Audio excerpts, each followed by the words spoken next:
Voici un discours très intéressant, qu'il me fallait partager avec vous. Je pense qu'il sera essentiel de vous entendre parler à la fin de cette vidéo, ou peut-être même pendant que la vidéo se déroule. Faire une pause et écrire ce que vous pensez pour ne pas oublier.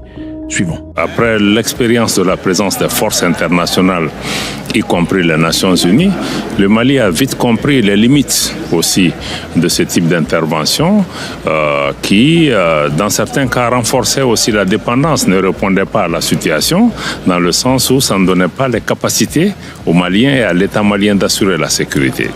L'État malien est parti pour un changement de paradigme qui fait que la sécurité des Maliens doit être désormais entre les mains des Maliennes et des Maliens. Globalement, nous pensons que la sécurité s'améliore au niveau du Mali. Pendant la présence des forces internationales, le Mali ne contrôlait pas plus de 40% de son territoire national. Aujourd'hui, le Mali a le contrôle de l'ensemble de son territoire national. L'armée et les forces de défense et de sécurité ont reçu des capacités et des moyens importants, sont à l'offensive dans le cadre de la lutte contre le terrorisme. Beaucoup de succès ont été remportés. Plusieurs terroristes ont été neutralisés. Certains se sont rendus. Et aujourd'hui, nous voyons que dans beaucoup de localités, des personnes déplacées et autres commencent à revenir dans leur foyer. Mais le défi sécuritaire est un défi de long terme. Et que même le terrorisme, le Mali seul ne peut pas vaincre. Mais pour cela, naturellement, le Mali reste ouvert. Vous êtes d'accord avec ça? Ok, continuons. Le Mali reste ouvert. Le Mali a indiqué qu'il y avait juste 3 principes qui sont importants pour ces relations de partenariat. Le premier, c'est que tout partenariat doit respecter la souveraineté du Mali. Deuxième élément, nos partenaires doivent respecter les choix souverains du Mali et les choix de partenaires opérés par le Mali et enfin prendre en compte les intérêts des Maliens. Si ces principes sont observés, le Mali n'est fermé à aucun pays, aucun partenaire, notamment l'Allemagne, qui a été le premier pays qui a quand même établi des relations diplomatiques avec le Mali et avec lequel nous souhaitons maintenir et même renforcer des relations dans tous les domaines. Aujourd'hui, sur le plan bilatéral, rien n'empêche le Mali de continuer à travailler avec l'Allemagne malgré certaines difficultés liées à l'environnement géopolitique. Je crois que c'est une question de perception, c'est une question de narratif. Il y a certains anciens partenaires du Mali qui sont en train de tout faire pour essayer d'isoler notre pays à cause de nos choix qui ne leur conviennent pas parce que le Mali a décidé de se prendre en charge et de faire en sorte que nous soyons respectés et que notre souveraineté soit respectée. Donc, mais ceci ne nous dissuade pas parce que le choix que le Mali a fait, c'est pour assurer notre sécurité, c'est pour contrôler notre territoire, c'est pour le confort de nos populations. Et ces objectifs, nous allons continuer à les poursuivre.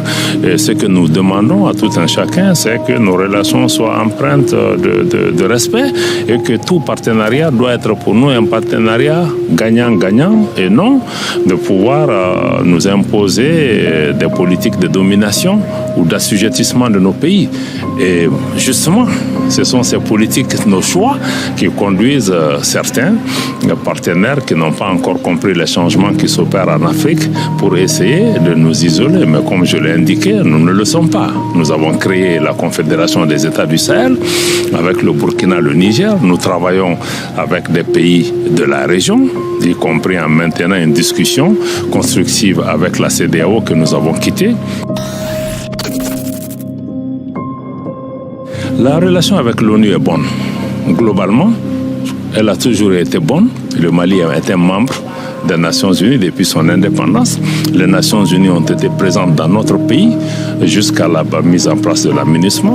Après le départ de la MINUSMA, aujourd'hui, le Mali a un cadre de collaboration avec les fonds, agences et programmes des Nations Unies qui travaillent dans le domaine du développement, dans le domaine humanitaire et au plan politique aussi. Nous maintenons un dialogue constructif avec les Nations Unies afin de pouvoir l'aider à travailler dans le sens de l'atteinte de ses objectifs. Mais pour des pays comme le Mali, désormais, nous ne comptons pas sur des forces internationales pour assurer la sécurité chez nous. Nous avons décidé de compter sur nous-mêmes et aussi de tendre toujours la main aux autres qui veulent nous accompagner.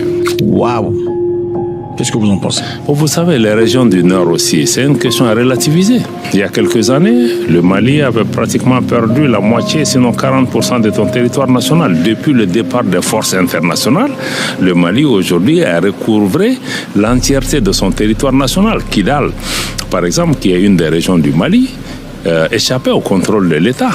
Jusqu'à il y a 1 an et demi. Aujourd'hui, grâce aux efforts du gouvernement et des forces de défense et de sécurité maliennes, Kidal est revenu dans le giron de l'État malien, et dans beaucoup de localités, l'État a fait beaucoup d'efforts pour faire revenir les gouverneurs, les préfets, les services sociaux de base, les écoles, la justice.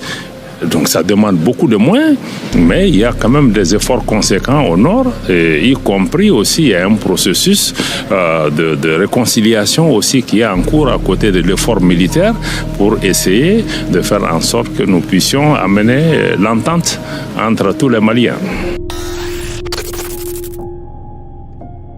Bon, vous savez, l'Algérie est un pays voisin du Mali. Et nous travaillons avec tous nos voisins pour pouvoir assurer la paix et la stabilité. Ce que le Mali demande, c'est que nos voisins s'inscrivent dans une démarche constructive vis-à-vis de nos pays, qui cessent de s'ingérer dans les affaires intérieures du Mali, qu'ils cessent de soutenir des groupes terroristes comme des groupes séparatistes qui attaquent et déstabilisent notre pays. Le voisinage doit être basé sur le respect mutuel.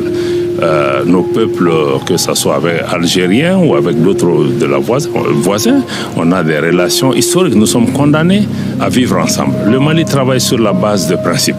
Donc on ne peut pas être l'ami du Mali et en même temps avoir une main pour déstabiliser notre pays. Et ça, ce dialogue-là, nous aurons avec tous nos voisins qui inscrivent leur action dans la duplicité et dans la déstabilisation de notre pays. Ceci n'est pas acceptable. Nous n'avons pas de crise avec l'Allemagne, et malgré les difficultés, la coopération avec l'Allemagne dans une grande mesure est maintenue. D'ailleurs, le 22 mai prochain, il y aura des consultations germano-maliennes qui se tiendront à Bamako.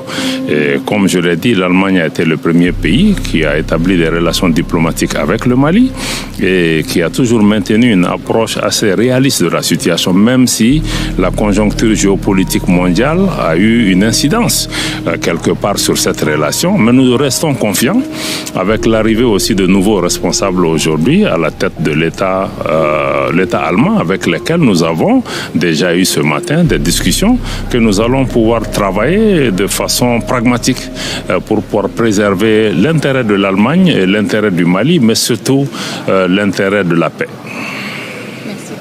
Merci beaucoup. Encore une fois, faites-moi savoir ce que vous en pensez. Je pense que c'est très intéressant comme discussion. God bless.